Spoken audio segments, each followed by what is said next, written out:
Finally আমি আমার ছেলে যাচ্ছি এক জায়গায়। তো দেখতে থাকো কোথায় যাচ্ছি। এসে পড়লাম স্টেশন।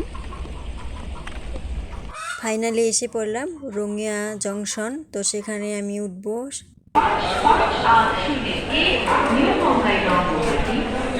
উঠে পড়লাম আরেকটা ট্রেনে।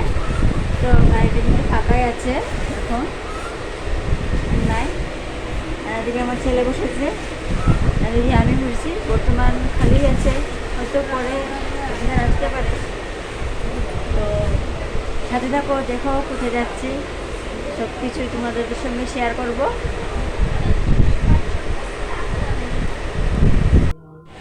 ওদিকে একটা ট্রেন দাঁড়িয়ে আছে, যে ট্রেনটা আমরা আসছিলাম সেই ট্রেনটা এখনও যায়নি, দাঁড়িয়ে আছে। এসে পড়লাম টুরিস্ট স্টেশন। আমি আমার ছেলে নেমে পড়লাম। এখন একটু হেঁটে তারপর বাসে উঠবো।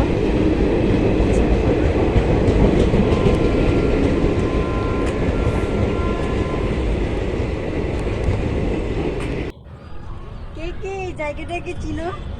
যারা যারা এই জায়গাটাকে চিনো, যারা এর আমার বন্ধু, তারা সবাই আমার কমেন্ট বক্সে কমেন্ট করতে কিন্তু ভুলো না। অনেকদিন পরে এসেছি এখানে, তো তার জন্য একটা ভিডিও করে নিলাম। আমি যেখানে যাব, তো সেখানে যাওয়ার জন্য কিন্তু আমি বাসে উঠে পড়লাম।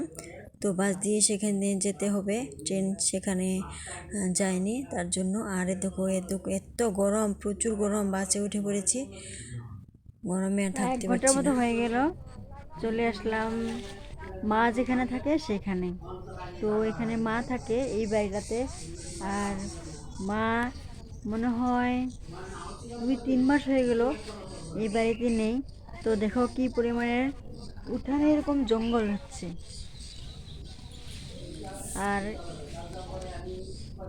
এই বাড়িঘর পরিষ্কার করতে হবে। তো মাও এসেছে, মা যেখানে ছিল দাদার এখানে, তো দাদার এখান থেকে মাও আজকে এসেছে। তো আমিও আসলাম আমার শ্বশুরবাড়ি থেকে মাকে একটু হেল্প করব বলে, কারণ মার শরীর অসুস্থ। তো এগুলো পরিষ্কার করার মতো মার শরীরে শক্তি নেই। তার জন্য দাদা বলেছে, বোন তো একটু যা, মাকে একটু হেল্প করে দিয়ে আস। তো আমি তো যেতে পারছি না, আমার শরীরটাও বেশি ভালো নয়, দাদার শরীরটাও বেশি ভালো নয়। দাদার কিছু অসুখ হয়ে আছে, অপারেশন করতে হবে। তো বৌদিভাইয়েরও তো ডিউটি আছে, বাচ্চা কাচ্চা আছে, স্কুল আছে। তো আমারও কিন্তু আমার ছেলের স্কুল আছে। তো আমি একদিনই যেতে পারবো, আজকে আসছি। তো আজকে সারাদিনটা থেকে কালকে সকালে আমি চলে যাব। তো তাই তোমাদের সঙ্গে শেয়ার করলাম। তো এগুলো সব কিছু পরিষ্কার করতে হবে। আর আমি একটু একটু করে ঘরটাও পরিষ্কার করে নিয়েছি। ওই দেখো কি পরিমাণের নোংরা বের হচ্ছে ঘর থেকে।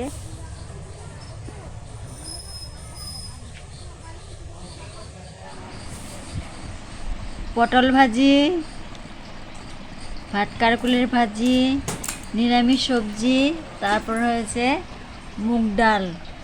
তো খুব তাড়াতাড়ি করে রান্না করেছে।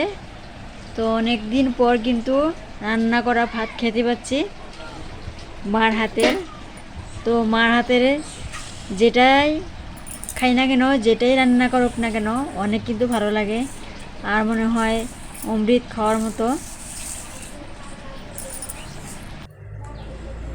তো খেতে বসে পড়লাম, মার হাতের রান্না খুব তৃপ্তি করে খাবো বলে।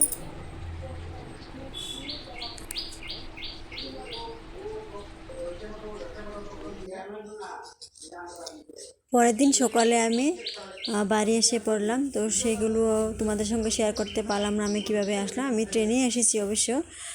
তো বাড়িতে এসে দেখি ঘর দুয়ার একদম নোংরা হয়ে আছে। তারপর আমি কাপড় চোপড় যেগুলো নিয়ে গেছিলাম সেগুলো আমি সব কিছু ধুয়ে দিই। আমি যেখানেই যাই সেখান থেকে আসার পর কিন্তু আমি যেগুলো পিনতে যাই, যেগুলো পরে যাই, আর যেগুলো নিয়ে যাই সবগুলো একসাথে ধুয়ে দিই একদম, না হলে আমার একদমই ভালো লাগে না। আর ঘর বাড়ি পরিষ্কার করে বাসন টাসন ধুয়ে তারপর এখন আমি স্নান করব, স্নান করে রান্না করব। তো আমার বড়মশাই রান্না করে নিয়ে আমি এসে দেখি আমি 9:30টায় এসে পড়েছি। আমি এসে দেখি আর চাও খাইনি। তো আমি এসে চা বানিয়ে দিলাম। তো চা খেলো, আমিও চা খেয়েছি। চাটা খেয়ে লেগে পড়লাম কাজে। তো খুব তাড়াতাড়ি কাজগুলো করলাম। তো স্নান করবো, স্নান করে খুব তাড়াতাড়ি করে এখন রান্না করব। স্নান করে তাড়াতাড়ি করে রান্না করলাম, খুব খিদা পেয়েছে। সকালবেলাও তো চা খেয়ে এসেছি সেখান থেকে। তো স্নান করে আবার একটু চা খেয়ে নিলাম, তারপর রান্না করলাম। মাছ এনেছিল, মাছ রান্না করলাম, সেগুলো আর তোমাদের সঙ্গে শেয়ার করা হলো না। তো এখন খাওয়া দাওয়া হয়ে গেল। এখন আর ইচ্ছা করছে না কিছু করার জন্য, এখন মনে হয় একটু শুয়ে একটু বিশ্রাম করি। তবু আর কি বলবো, কাজ তো করতে হবে, কে করে দিবে বলো।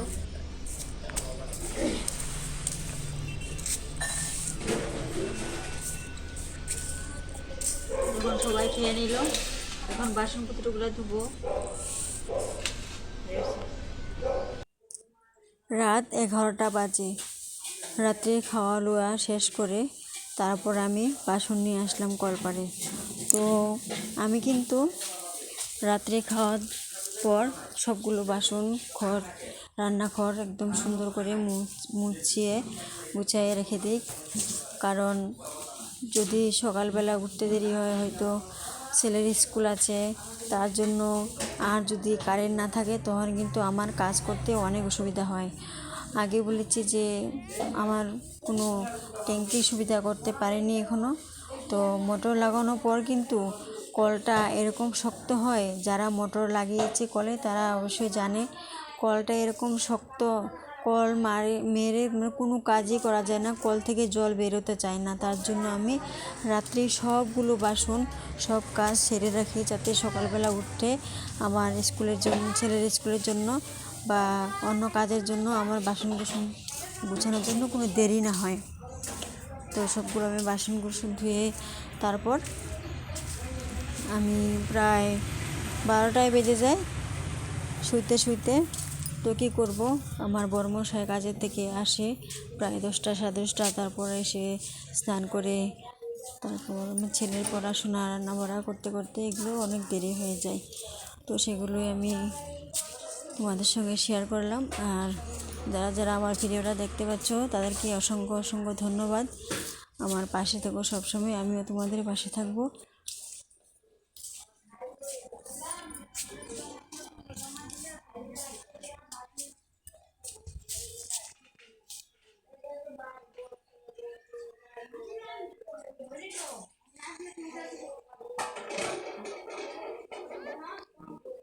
কয়েকটা বাসন ধুয়ে নিলাম, আর দেখতে পাচ্ছ আরও কতগুলো বাসন আছে।